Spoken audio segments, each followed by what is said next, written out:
Hello, hello everyone.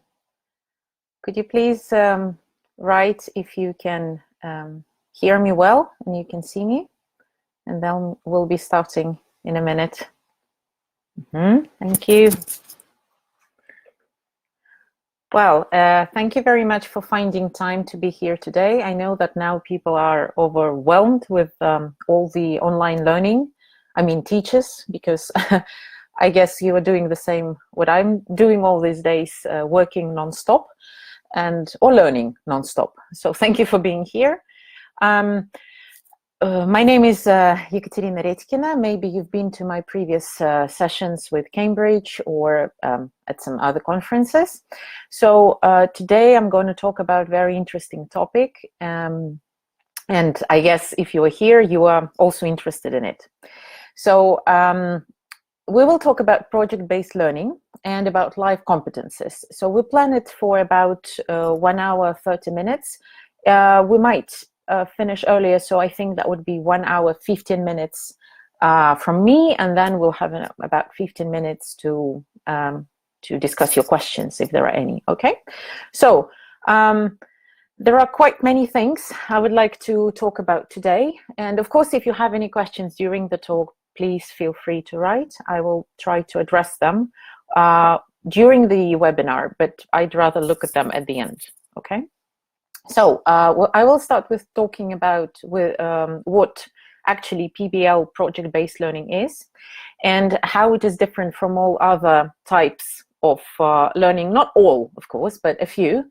I was, I had a few questions in mind when I was preparing this webinar, and I was myself actually very interested in finding answers to these questions. So my guess would be is that your questions might be similar to mine, so I hope I will answer your questions then. So then I will give you some PBL resources, so places you can go and actually find more on what PBL is and how to deal with it. Then, as it's promised in the title of the presentation, I will guide you through life competencies framework from Cambridge, and if you've never heard of it, good, you will learn something new, and this is a very interesting thing and actually very useful.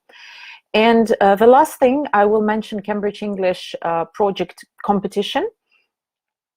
This competition was announced a few days ago. You might have received an email from Cambridge, but if you haven't, it's fine. You will, after the presentation, all people will get the email. So let's get going. So some people are saying there are problems with sound or video.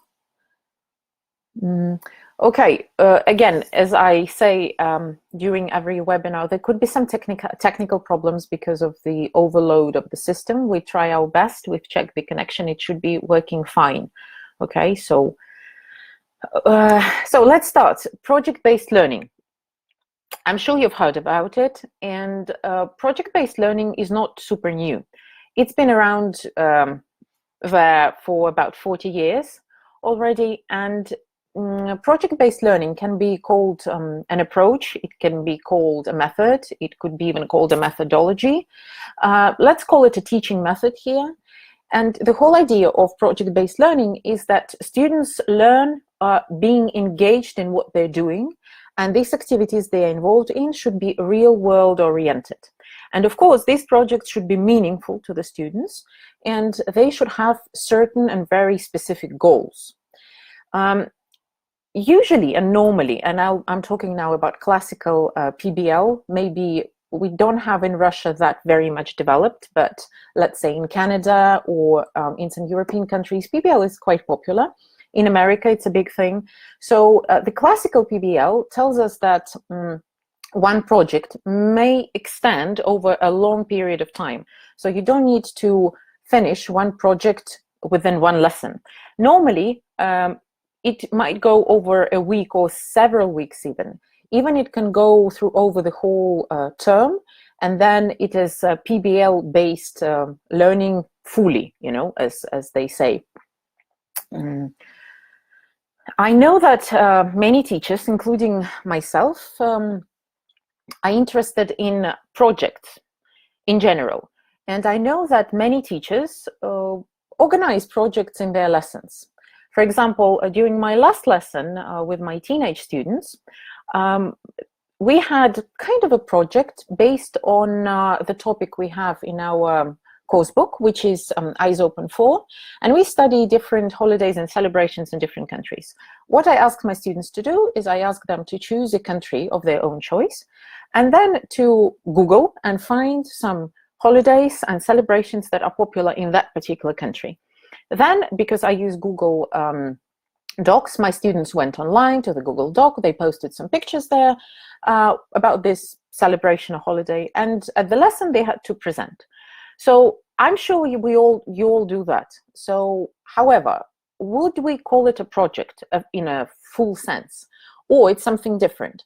I would still say it's a small project, like tiny project. However, project-based learning is not the same as doing a project like this that I've just mentioned. So let's look at the differences. In project-based learning, which is a big thing, the project is so-called vehicle for teaching. And through these projects, our students learn something else. The project, as I said, because it's a long, usually long in time, it frames the curriculum. So if you have a presentation at the lesson, you might call it a small project. However, it's still a presentation rather than a project-based learning, because it's just one lesson and then we finish it, we never go back to it. And what students do, they basically Google information online, they put it into one space, they prepare their oral presentation, they present, that's it. If we talk about project-based learning, it should be bigger. It should be bigger, wider, and deeper. And I will try to explain why, okay? Classical PBL, classical project-based learning that originally appeared, according to the theory, the main focus there is student. So it's a student-focused approach, and I'm sure you will like this idea, right? Because we now try to be more student-focused. By the way, with online teaching, I've noticed that we become more teacher-centered and teacher-focused because distance between us and the learners is bigger, and we try to control the situation. Many learners have problems with their microphones, with their videos, cameras, right? So we try to get them back, attract their attention. And that's why we talk a lot. There is a lot of activity from the teacher. So it's quite teacher-centered. If we talk about PBL, maybe it's a chance for you to give this, autonomy back to the students. Teacher in, again, classical PBL is not so big as a figure. Teacher is not so direct. Of course, the teacher helps, scaffolds, designs, and prepares students. The teacher should guide the projects the students are involved in. It's not that they're doing everything on their own. However, the teacher is not the boss here.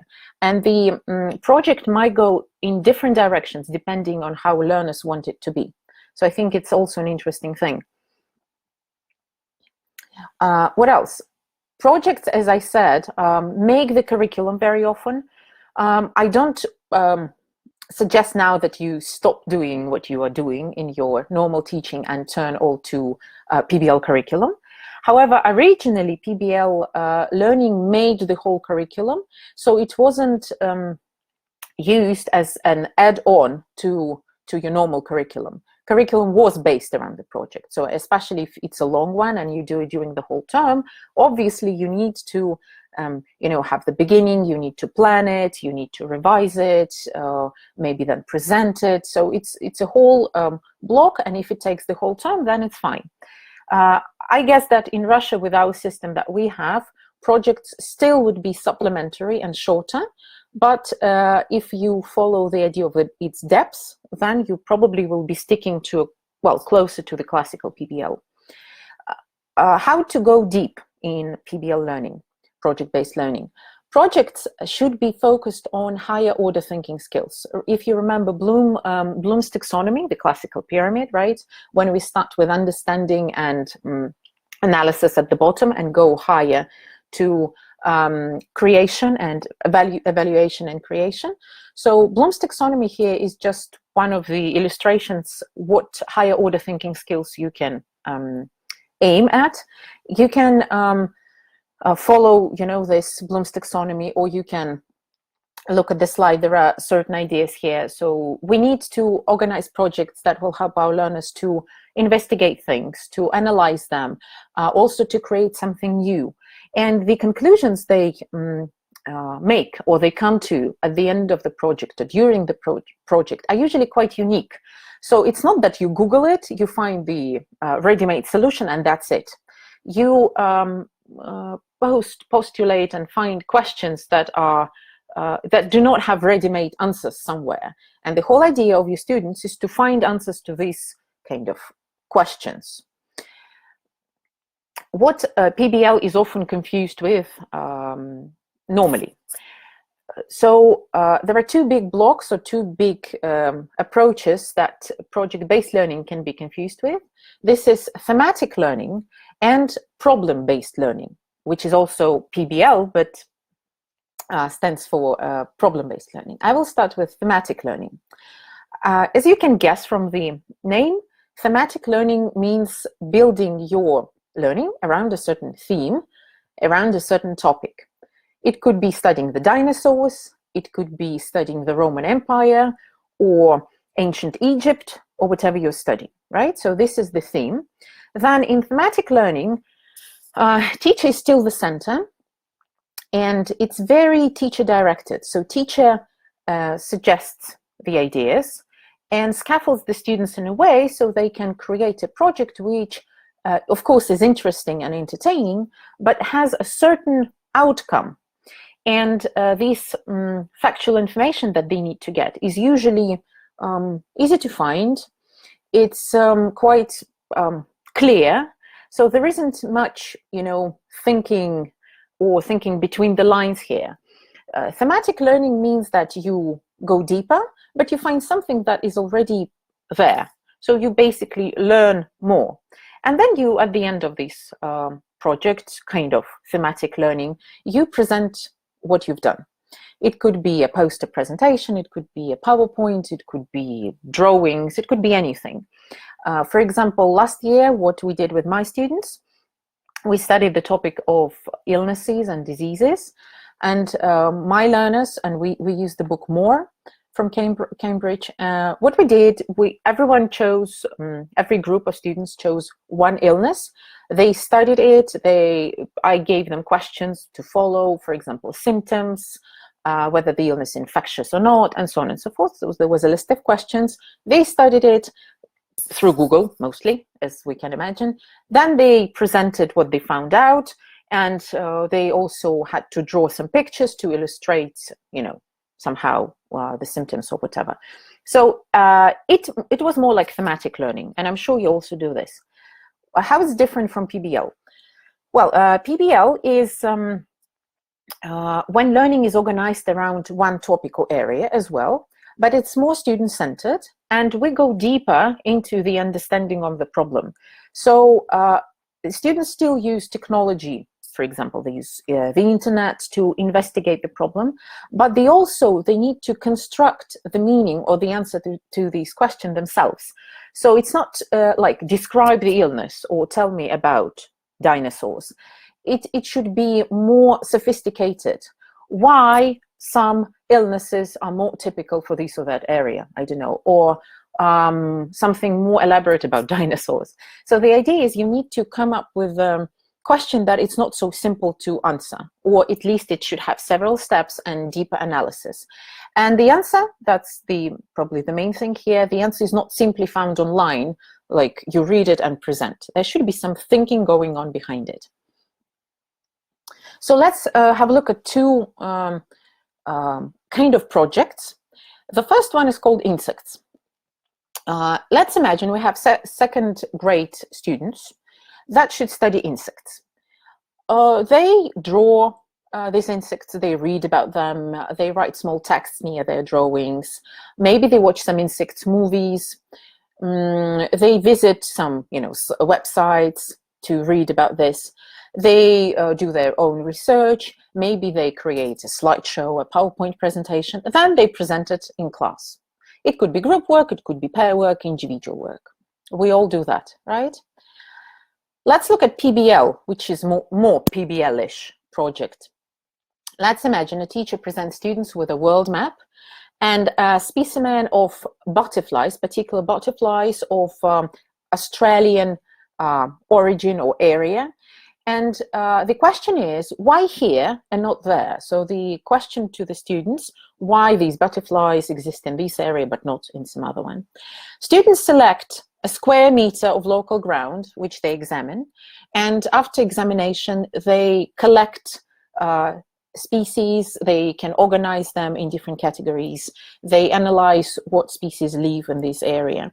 And then they give final sort of answer to the question after analyzing the habitat and analyzing everything, doing some research. They say that these butterflies live here because of this and that, and the conclusions that they come with not necessarily should be they shouldn't be always correct. They could be wrong as well, and they might not be that very much scientific, but it's their own conclusion and their own result of their project and research. So this one will be more PBL rather than thematic learning.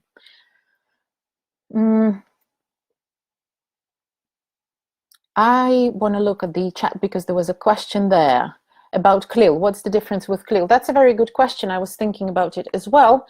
I think they're very similar in the idea of doing together, teaching language and teaching content.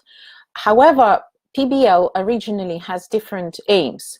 CLIL is, you still focus on, well, these 4 C's, right? It's content, communication, culture, and cognition. If we talk about PBL, we don't have these elements necessarily. Some of them might be, might not be there. And PBL is more about different competencies rather than skills or these 4 C's that I've mentioned. And I will talk about competencies later, so I hope it will give you a full picture, okay? So another area that I mentioned that PBL is mixed up with is problem-based learning. And very often when we see PBL, we don't even know what does it stand for, whether it's project-based or problem-based. I should say from the beginning that these 2 areas are quite similar. They both focus on critical thinking, and both of them are used to construct certain meaning. So students construct the meaning of their own in order to answer a particular question or as a reaction to some situation. Both PBL and problem-based learning have these open-ended questions, and students need to add their own interpretations. Also, it's not that they come up to particular, final decision. They can revise their results, they can, revisit them, they do research, then they go back. So it's more like a circle than a linear process, okay? Okay. Just a second, I'm checking what's happening in the chat.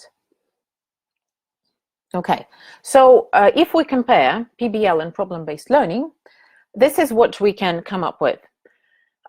Problem-based learning focuses mostly on, and it's how originally it appeared, it's either maths or science. I'm talking about American schools, Canadian schools, European schools. Originally, actually, problem-based learning appeared in Canada about 50 years ago in the area of teaching medical specialists or doctors, and they figured out that to teach them more effectively, they need to present them with a certain problem they need to solve. It's something similar to case study, I would say. However, what else should I say here? Normally, problem-based learning, or this problem that the students solve, is solved or answered, the question is answered within 1 lesson or maybe a few lessons. And again, usually the answer that is expected is predetermined by the teacher, or the teacher knows what the answer is going to be. And this is how we teach our students, especially if you think about doctors. They need to acquire certain skills here and need to be able to deal with certain problems. So there is a problem, they do their research, how to solve it, and then they present their solutions, for example. So this is how problem-based learning works. As for project-based learning, project-based learning originally might be very interdisciplinary. You don't need to focus on one area. You might go into art, into history, into geography, into maths and science, and languages, of course. One PBL unit might be very big, and I already said about this. And outcomes here could be very different. And again, I think I've mentioned this. So the results can be various, and it's not that we expect a certain answer here. So this is about PBL. Now, if you want to read more about PBL, project-based learning, if you are not a big specialist here, you can go to this site. So it's my.pblworks.org. And I should say that this is probably the biggest resource on PBL that I could find. And it's so big that it's even a little bit intimidating, you know, because it gives you everything you can think of. So you can start with thinking what PBL is if you want to read more, why you need it, and how it's going to benefit your students. If you register, and it's for free, you can go into this Get Started area button here, section, and you will have guidelines, you will have lesson plans, you will have so many things that you will be truly a specialist. Also, I know that these guys organize online and offline, but now probably mostly online, workshops and webinars for teachers who want to learn how to start PBL, project-based learning. So also there are lots of free resources there. You can read some articles here. You can watch videos with examples of resources that they had in their schools, different schools. You have some planning tools here, rubrics that can help you. There are empty templates for rubrics. Some rubrics are already made, so you maybe can adapt it for your students and use them. So my guess would be, if you want to do and try PBL, probably start with this site, and I'm sure you can find something, at least something interesting and useful for you. So again, this is the website, my.pblworks.org. What I liked, because I've been looking at this site for a while recently, they have this so-called gold standard here, and these are the learning goals that we need to have in mind when we organize our project. Again, we think about project as something big now rather than one lesson project, which you still can do, obviously. So I will say a few words about each of those, but I will not go into detail, okay? We don't have time for that. So first of all, it's very good if the projects are authentic. So there should be some level of authenticity, which means that the context you involve should be somehow connected with the real life. Maybe you do a travel project, then maybe your students will be using some real travel materials. Maybe it could be cooking, then they need go and cook in their kitchens, something like this. Very important to ask your students what they want to do and how they want to do it. So there is a lot of choice here from the parts of the students. That's why it's student-centered, and this is how we develop students' autonomy.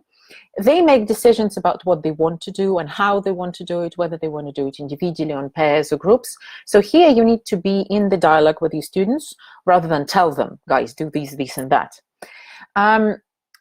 Both students and teachers need to reflect on what's going on, and because project will take some time, it doesn't happen in one day, it could be a week or a couple of weeks or even months, as I said. Both students and teachers need to think how project is going. They need to revisit it. They need to see what results are achieved. Maybe they need to shape the direction of the project. Of course, teacher, as a more experienced person here, might give advice and recommendations how to improve the project. And don't forget about scaffolding. We scaffold our learners throughout all the way to the end with, I don't know, helpful materials or guidelines or questions or any other things. Because we're talking about Russian context and we're not native speakers, a lot of scaffolding should be done in terms of language, of course, because a lot of materials that your students might be using would be authentic and they are not graded. So make sure you find materials that are level appropriate, or that maybe you grade them for them, or you help them with the vocabulary. You, as a teacher, give feedback, obviously, throughout the project, and you can establish this timeline when you're going to give this feedback to them. Students, after receiving your feedback, they can change the project, they can improve it, so they revisit it all the time. It's a good idea to make projects public, and usually that's what happens in classical PBL. So they're posted online or on the school website or somewhere else. So projects, it's not something you have for yourself. Of course, you can have them in your class, in the room, posted somewhere if it's a poster or, I don't know, collage. But it's also good to create, videos of how students were making it, or students make these videos themselves. Maybe make some film about it and post it somewhere so that other teachers can come look at it and, borrow some ideas. While choosing a problem or question for PBL, the problem or the question should be meaningful, and it should have this kind of potential to be solved, or at least it should have potential to give, variants of solutions. So don't choose a question that is super simple, like, tell me about your favorite season. Questions about likes and dislikes, they're pretty much straightforward, and there isn't much analysis going on here, or if there is analysis, there isn't much research to be done. So make sure your questions are deeper. And I think this is more or less it here. And oh yes, another one is sustained inquiry. This is about basically non-stop cycle of asking new questions, finding resources, applying this information, and again, revisiting the project the students are involved in. So this is in a nutshell. If you go to the website I mentioned, you might read more, but this is more or less an overview. So sort of summing up it a little bit. In project-based learning, your students need to use higher order thinking skills. Again, please remember Bloom's taxonomy. And very often, again, in classical PBL, students work in teams, and this is how they develop collaboration and communicative skills.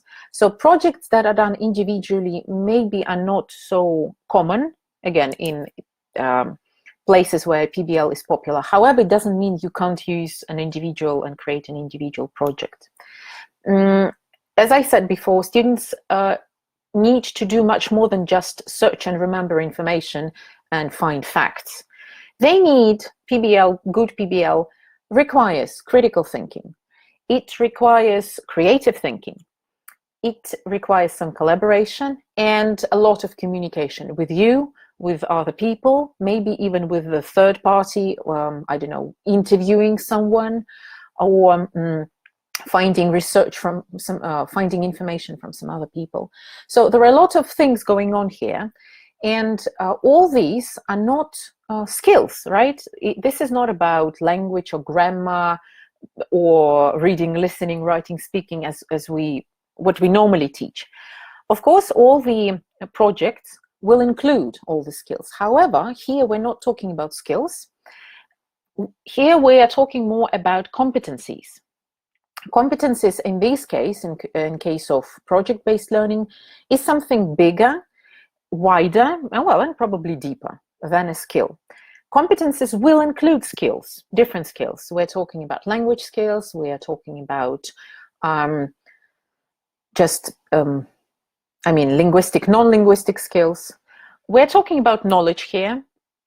So how well students understand the topic, how deep they can research the topic. So it's more like content-based here, knowledge. And competency also includes attitudes. Attitudes, that's about the sort of mindset of your learners, how they're used to be taught. Do they want to be guided all the time? Are they willing to do something, individually, or how much autonomy is there? Do they have this flexible mindset, or it's quite rigid and they want to be taught in a very straightforward and rigid manner? So everything I've mentioned is inside the competency area rather than simply skills. And project-based learning is very much about competencies. Now, if you are not very good at understanding these competencies I've mentioned, like critical thinking, creative thinking, collaboration, and others, what you can do, there is a beautiful resource that I want to recommend. So we are moving to our third point, competencies framework, life competencies framework. It was designed by Cambridge. Here is the site where you can go to check this. So it's cambridge.org, which is the main site. And then you go to CLCF, which stands for Cambridge Life Competencies Framework. And you can get a full picture of what competency is and what competencies are there and what competencies, again, are important in the 21st century. So if you look at this slide, you will see that there are 6 main areas or 6 main competencies. Some of them I've mentioned already. Creative thinking, critical thinking, learning to learn. I often mention this at my webinars and different webinars. Communication as a skill, collaboration, and social responsibilities. Main 6 areas. Many of them will be very closely connected with 21st century skills. If you know about them, there is a big list. Each of these competencies is described in detail, and we can have a look, a brief look here. For example, creative thinking, what might it include? You can participate in creative activities. You can create new content. You can use newly created content to solve problems, make decisions. So this framework helps you to understand what is in the competency, and also how one block or one area sort of builds upon another one. So they develop not more or less at the same time, but gradually one after another. And this is how you develop this competency. The same descriptions you can find for all 6 areas. So learning to learn as well, communication, collaboration, social responsibilities. These 2 are bigger. And where to read about them. So again, this is the same website. And if you go there, you will find different guidebooks for each of these competencies I've just mentioned. So you will find guidebook on all of them. And each guidebook is about, I don't know how many pages, but they're quite extensive, and they provide a lot of material, at least where to start from. So if you have no idea what to do with your students in terms of critical thinking or collaboration, or you want to, deepen their creative thinking, probably it's a good idea to go online, download this PDF guidebook, and, study it. It's not very big, but it gives you 4 main things. First of all, you have a definition of this competency. So you will understand what the competency is and how to deal with it, how to approach it. So it is described in detail. Then each of those has these so-called can-do statements. I'm sure you're familiar with them if you prepare for exams, because, well, if we take Cambridge exams, all of them have can-do statements at different levels. The same here. I'll show you some examples. What I like most as a teacher, as a practicing teacher, these guidelines give you practical tips for teaching. I'm not saying there is a huge list, no, but there are a few things you might want to borrow, a few recommendations on methods, techniques. There are some sample activities and even some pictures to illustrate what can be done or should be done, and you can borrow them and try. And then there are examples of activities, and examples of activities are shown through different course books, and course books illustrate how this or that competency is developed. So I'm not saying that this competency development is something new, obviously not. Most modern books, recently published over the last, let's say, 5 years, maybe even 10 years, they will have the focus on competency in this way or another. So it's not a brand new thing. However, for you to understand better how to deal with them, probably you need to read more, at least read these guidelines, which will help you with the basics. So let's have a look. This is Critical Thinking Guide, and this is an example of a can-do statement for primary school children. What I also like is that in every guide, every competency is described for different levels and ages. So you have preschoolers, you have primary children, primary school children, you have secondary school children, you have higher school, you have adults. So, and for every age group, you have the description of can-do statements for each particular competency. Already this gives you a lot of material to work with. So if we have a look at this slide, I try to help you with the colors. So let's say for primary school children, we're talking about critical thinking now.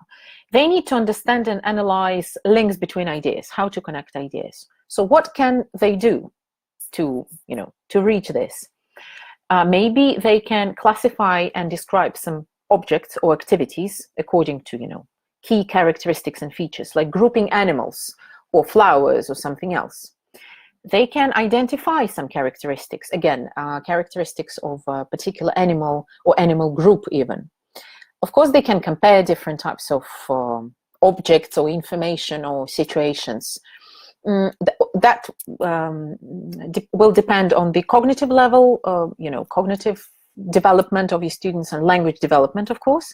So here you can grade the tasks, you can choose tasks that are more appropriate.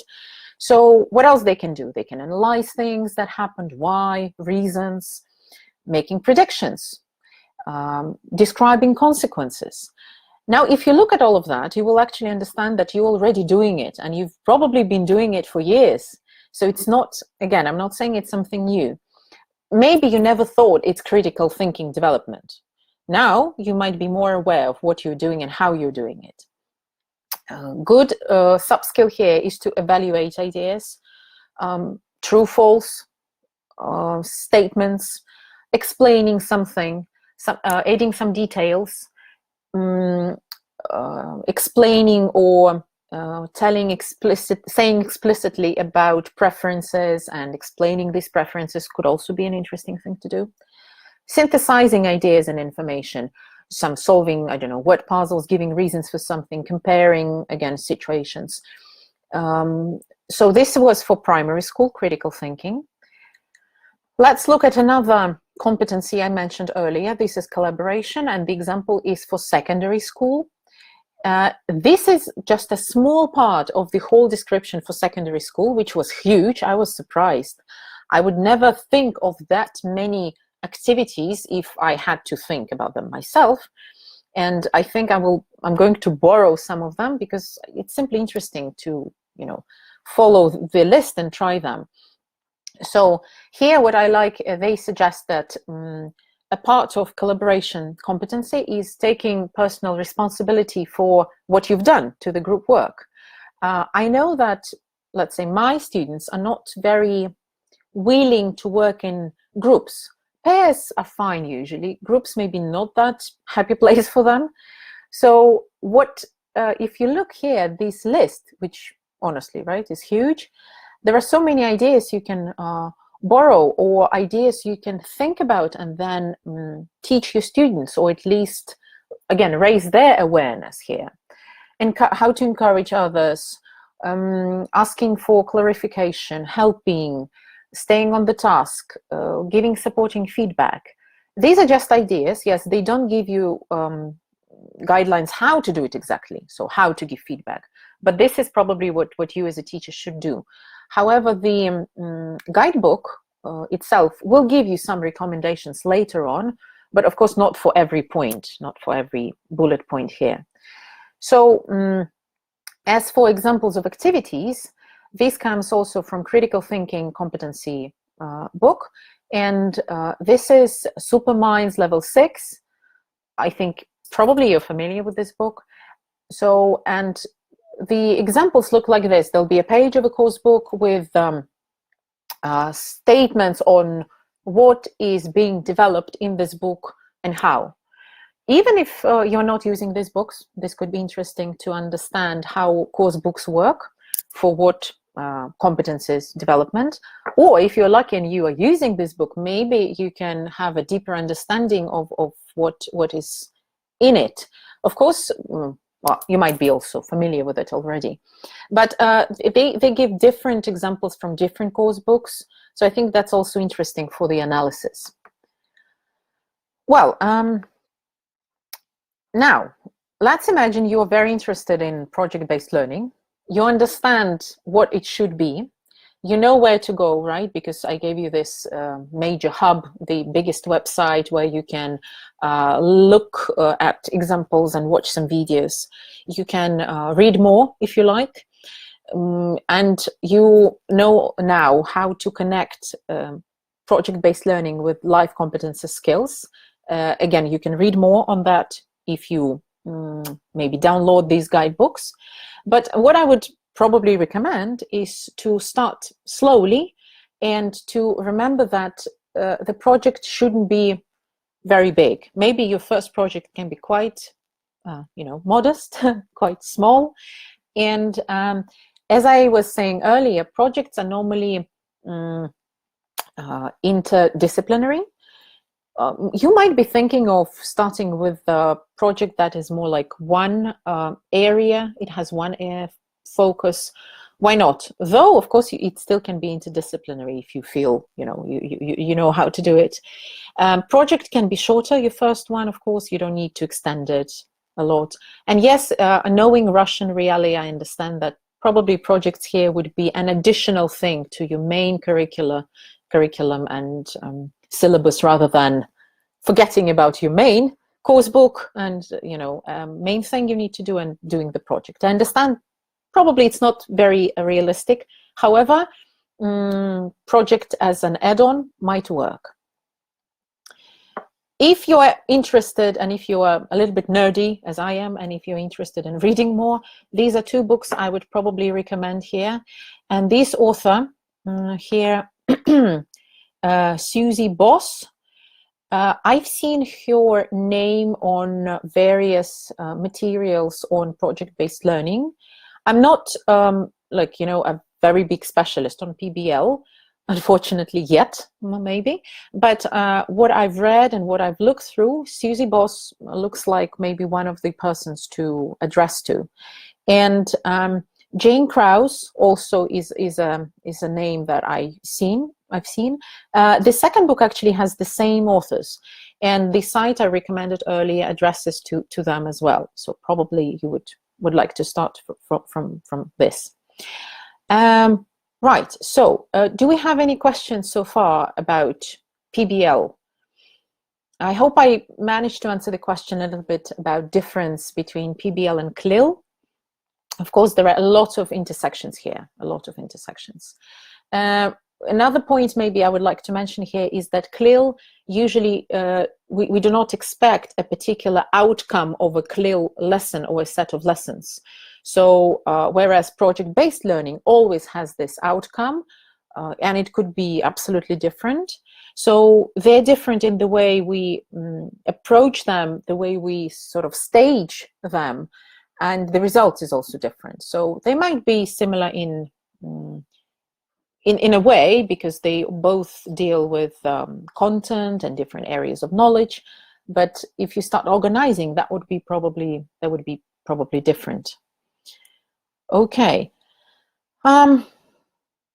Let me see.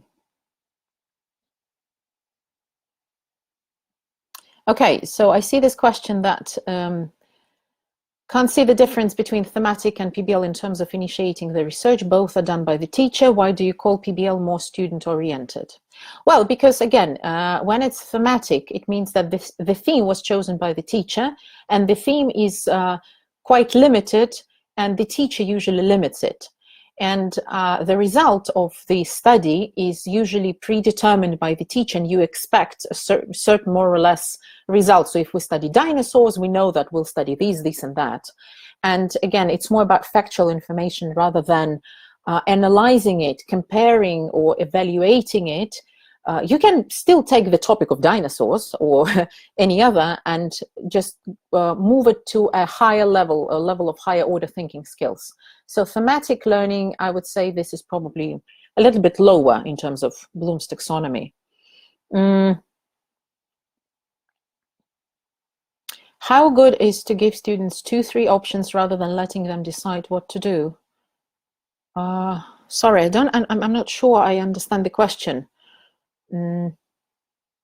So the idea here is that, yes, you give students options, like you give them an area to choose from, and within this area you might discuss together what they could be interested in.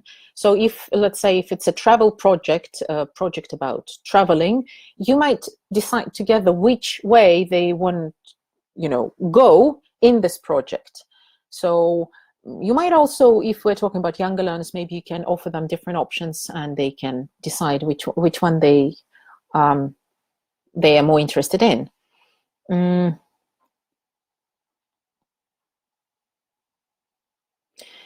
So some person is saying, Natalia, is saying that Cambridge course book called Power Up has interesting projects in every unit, but there is no time to work on them during lessons. Any recommendations?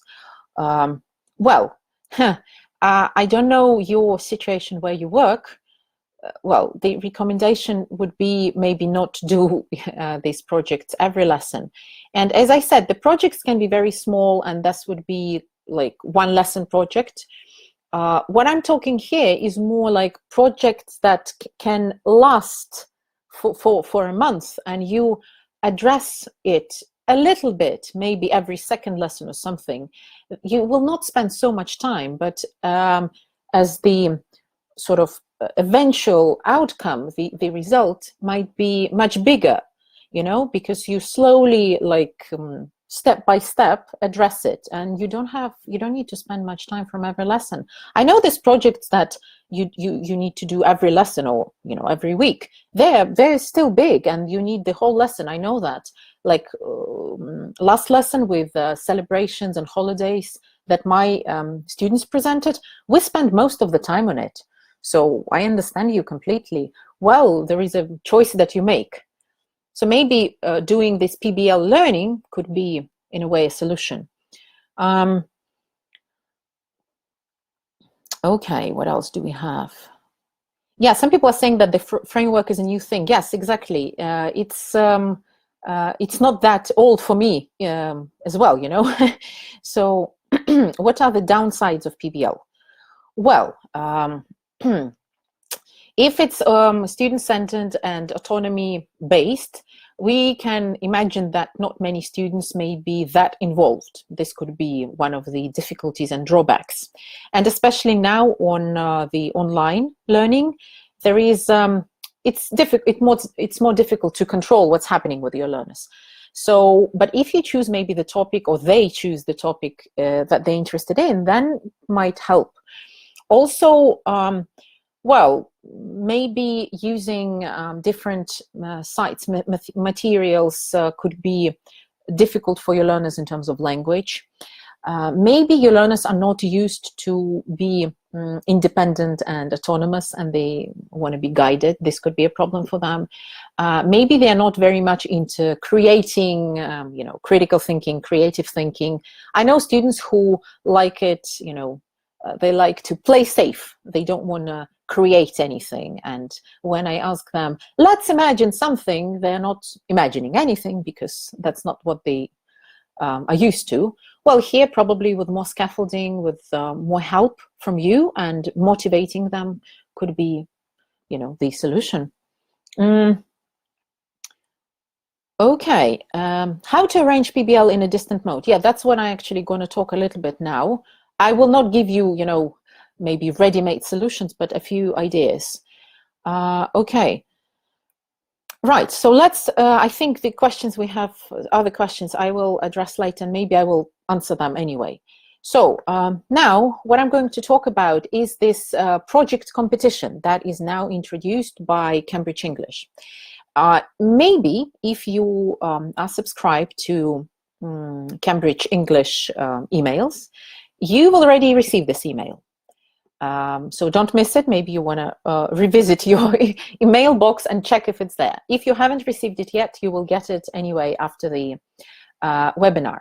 So what's the idea here? This is a new competition that Cambridge is starting, and there are 10 classroom projects that they are, suggesting. So have a look. The topics are quite general, which gives you a lot of room for, speculation here. So things that, let's say, I might be interested in. Friends forever, talking about friends, always an interesting thing. Welcome to my hometown. This one I will talk a little bit more in detail.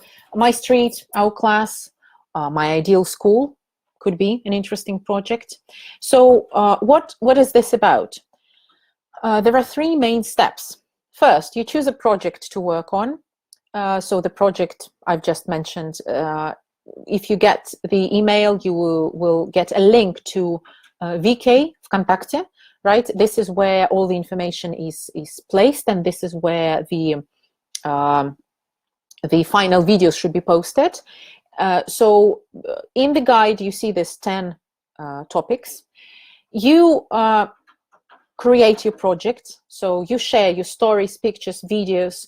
You post it on online in VK.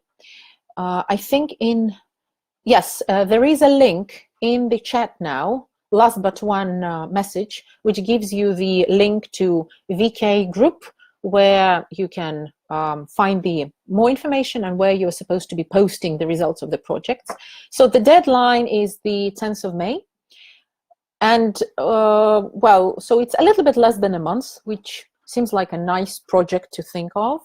And there are 3 prizes that they announce. I'm not going to talk about prizes now. Okay, don't want to spend time on this. But please go and check. You might be interested. They're quite impressive, I should say. So each project has a description of 10 activities, like recommended activities. So altogether, you get 10 projects to choose from and 100 activities. Activities are also age appropriate. So you get a file with the description of what activities like better work for what ages, which I think is a great idea. Like if your students are 10 plus or 12 plus or 8 plus, you choose from the activities. However, if you don't feel like doing any of the activities suggested, you can choose any activity of your own and create your own project within the topics that are suggested on the list, okay? Yes, now in the chat you see the prizes that are announced, so the prizes that are winners going to get. So I was thinking about project number 5, Welcome to My Hometown. So the description of the project is the following. So you need to produce an audio or written guide for tourists to use when they visit your city.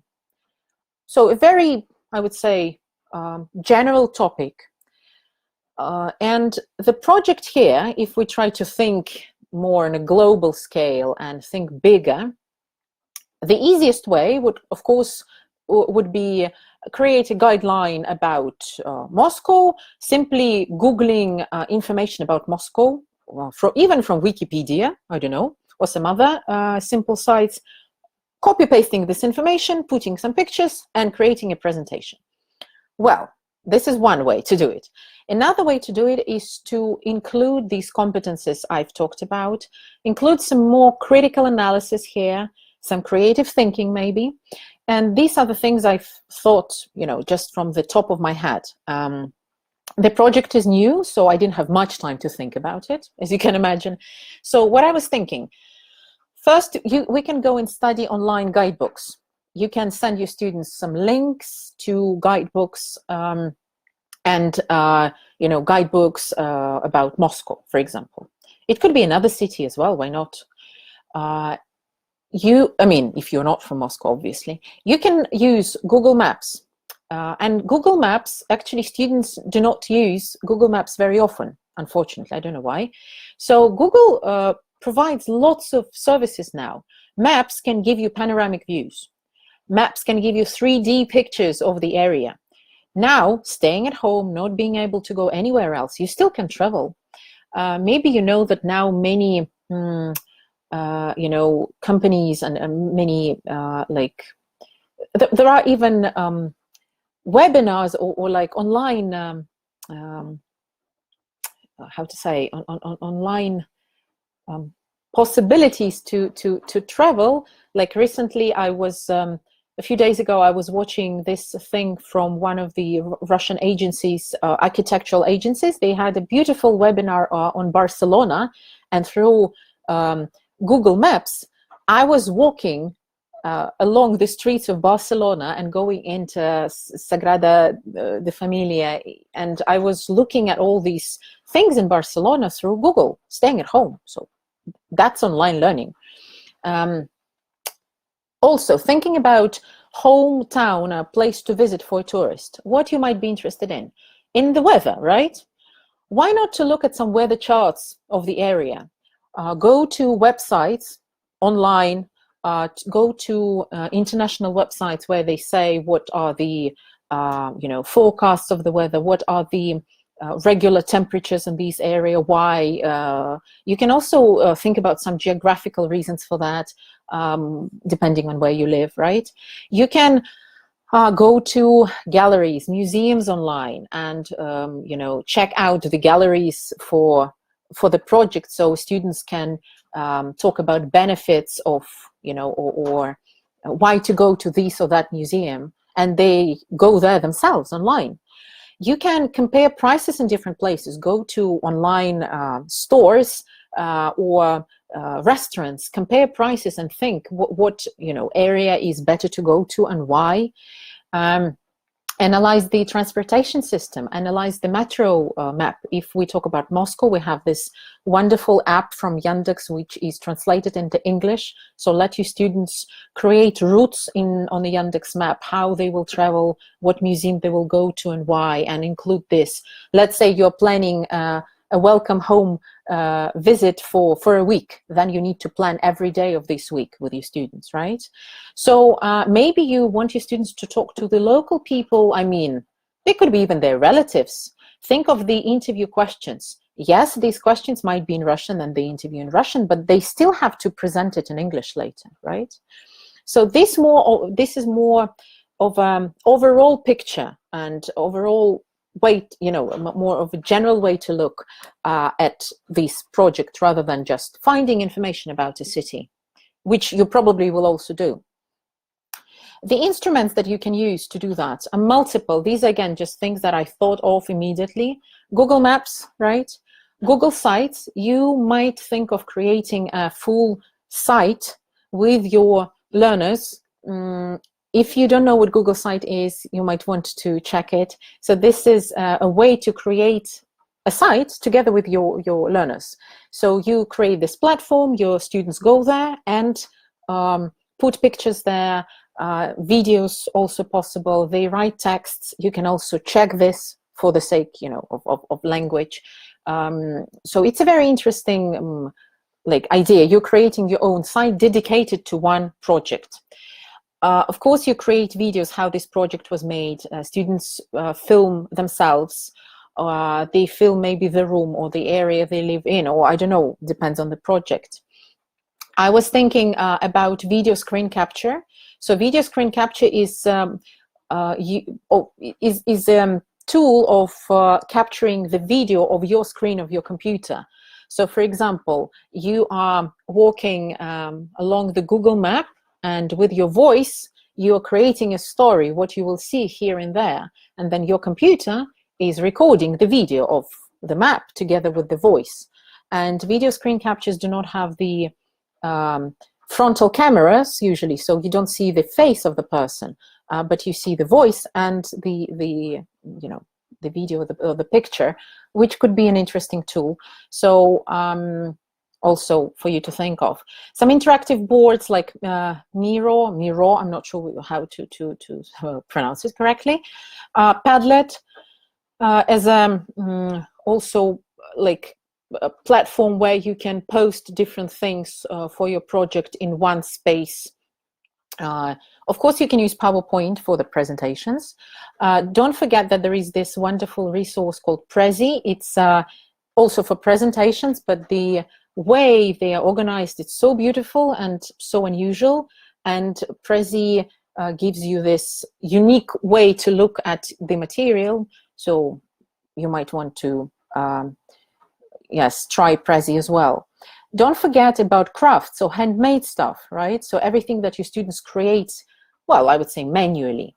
So pictures that they draw, maps that they draw manually, or some schematic maps of the area, of the city, of the place, of whatever.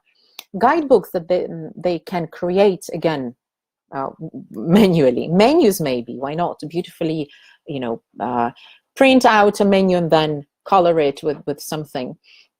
Different collages, again, that was just what came to my mind. Posters, different cutouts, paper-made models, so models of, I don't know, of the area or something. Actually, I want to show you this.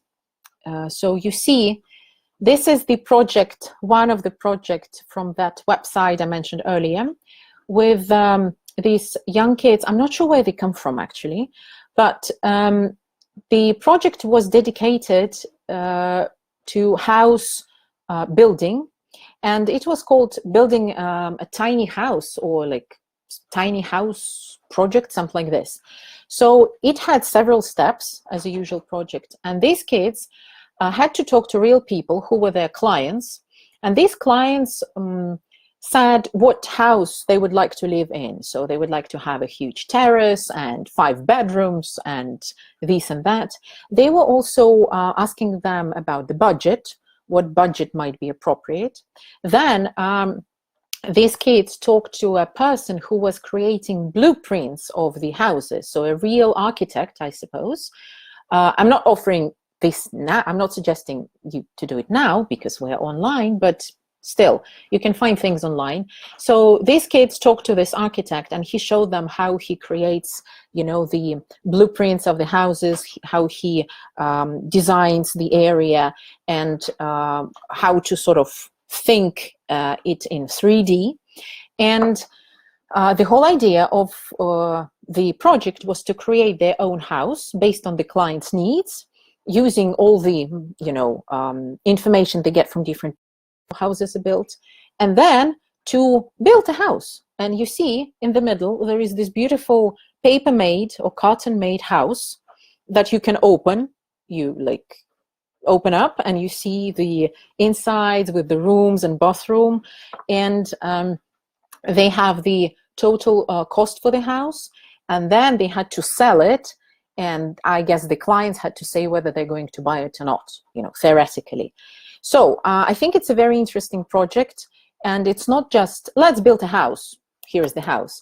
It's more like what house building includes, who should we ask, what should we take into consideration. So a lot of stages and steps before, and then here it is, the final outcome, which I think is beautiful. So this is it. That's all actually I wanted to say. I even it took me a little bit less time. So let's look at your questions then. I'll go back a little bit. So,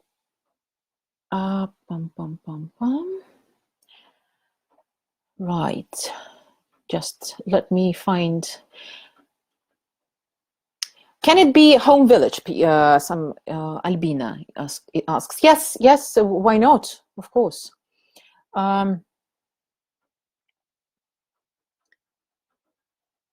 Right. So some people are asking what should be the result, right? The outcome of this competition. I would say generally, but please go and check the guidelines for the competition, because I'm not here as an expert on the competition. I'm more talking about PBL. But you can post your results in actually any way. It could be video, it could be these collages that they made, it could be a presentation, it could be a Google site. Why not? So it could be the shapes and forms could be very very different. However, please check so you follow all the requirements. They're quite you know, they're very clear and they're quite flexible there. So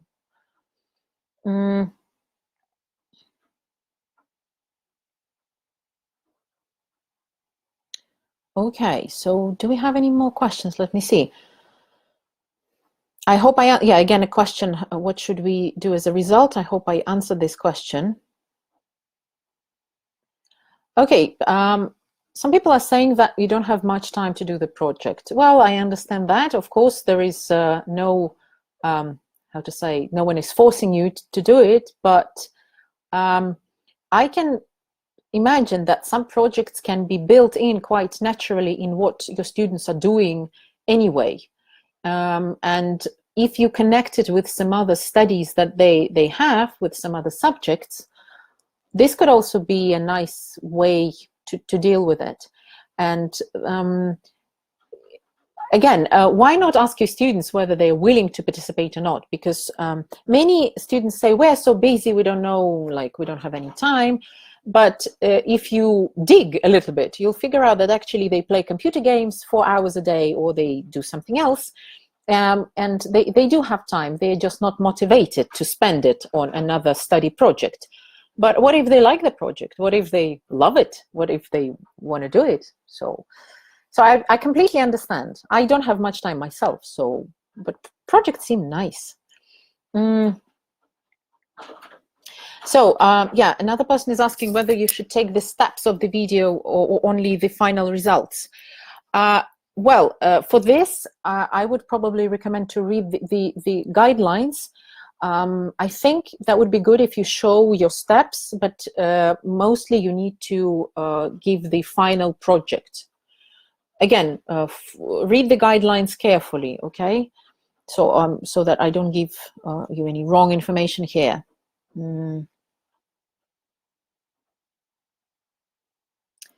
What you're supposed to post. You can post anything. It's like you can post videos, you can post pictures, create websites, anything that would be like a joint collaboration and work based on the topics that that are suggested. Could be poster. It could be oh, another way. It could be a vlog, a video blog from your students when they record themselves and they present something. Why not? So video blog together with some small site you created with some drawings, pictures of drawings, or collage of that, maybe with some video of the process and how you like came up to the end. So all of that. So very, very flexible, you know, approach here. Okay, the site doesn't show students' involvement. I guess you're talking about Google site. Well, you as a teacher will find out who was involved and how, because you need to present the project as the final version. I'm sure that the judges are not very much interested in what student did what. In the process, you will know because you're guiding them. And the site doesn't appear in an instant. You will see who participated and who contributed. And you can give different students different sort of responsibilities in the project or different areas, and then they will have to collaborate actually. And through this collaboration, they create something together as a joint project. Okay, good question. How many lessons should we dedicate? Well, and the bad news, I don't know. I don't have answer here. As I told you, as I showed you here, the projects, the classical PBL project-based learning, they may last for a term, like 2-3 months, and then you can imagine there'll be a lot of, you know, a lot of lessons. Well, I'm thinking, let's say, the project I was talking about, the one with Welcome to My Hometown. So if I plan a guide for my tourists for my hometown, I imagine how many days these tourists want to spend. You can have a 3-day guide tour or 7-day guide. So then maybe if you have 7 days, how many lessons would you need to cover that? Or make a shorter tourist guidebook here, let's say visiting Moscow in 3 days, or I don't know, visiting some other place in 3 days. How many lessons would you need? Maybe 4, maybe 3. So that depends, and again, that depends on how deep you go and what elements you would include, how creative you want them to be, and you don't need to do it at the lesson specifically, right? You might give them tasks that they do at home, drawing, creating, making videos. They send this to you. You can quickly discuss it at the lesson, and then at the lesson you continue doing things you are supposed to be doing. And they might get very much involved. That would be my guess. Well, judging upon my students. So let me open my contacts in case you want to get in touch and maybe share your project, discuss this. Some more questions here. Can language systems be incorporated in PBL? Yes, of course. Yes. And if you look carefully at the guidelines for this competition, you will see that I think each of 100 activities that is suggested there refers to either systems or skills. So it tells you that this is more like reading, and this is more on vocabulary, and this is on grammar, and this is on speaking. So all the classical skills and systems that we deal with, reading, listening, speaking, writing, grammar, vocabulary, functional language, is kind of already there. It's built in.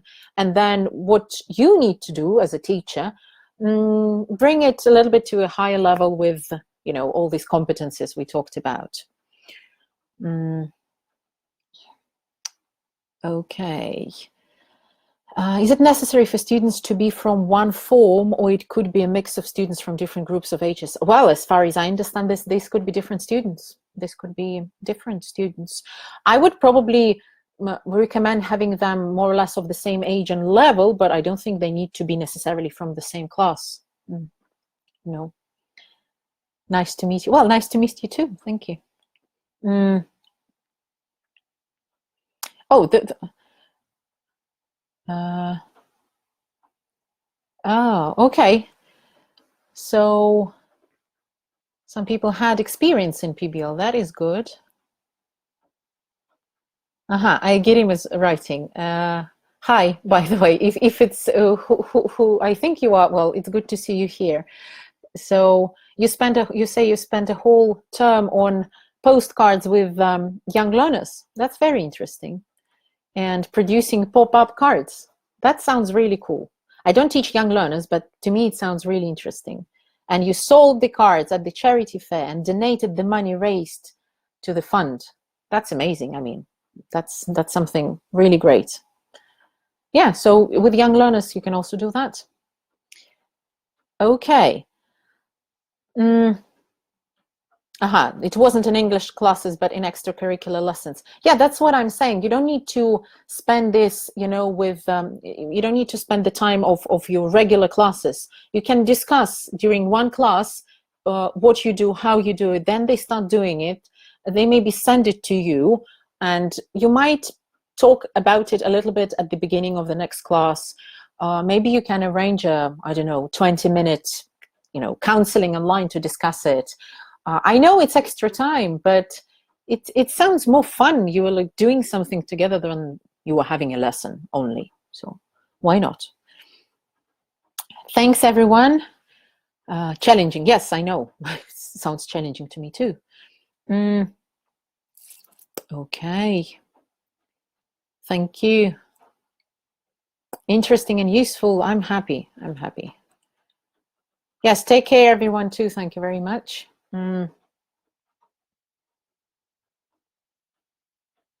Wow. Yeah, a lot of money raised in that Young Learners project. That's great. I get him. That's amazing. I mean, we should do something similar here with my students. Okay, it looks like we have no more questions, and so check out the project, check out the competition you might be interested in to participate. You have the whole month, a little bit less than a month. It sounds challenging but manageable, if you ask me. So yeah, hope to see you too. Yes. Hope to see you soon in Moscow or in Kazakhstan. Yes. Thank you very much. Okay. Right, so I guess we'll be finishing slowly. If you need me and you want to ask some questions, you know how to find me. And don't forget to go to this group in VK, Vkontakte, to check the guidelines for this competition, right? The prizes seem very nice to me. Okay.